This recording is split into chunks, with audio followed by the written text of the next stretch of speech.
आज आपण मोदक बघणार आहोत रवा आणि ओल्या नारळाचे।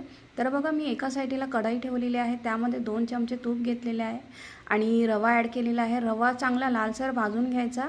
मग त्यामध्ये 1 वाटी ओलं खोबरं आणि आवडीप्रमाणे ड्रायफ्रूट्स ॲड केले, 2 चमचे मलाई ॲड केलेली आहे आपण आणि 1 वाटी बघा गूळ ॲड केलेला आहे आणि 1 चमचा वेलची सिरप ॲड केलेली आहे। तर गूळ बघा रव्यामध्ये पूर्णपणे वितळून घ्यायचा आहे आणि मी गॅस बंद केलेला आहे आणि बघा ते मी एका प्लेटमध्ये काढून आणि आता मोदक करायला घेते आहे।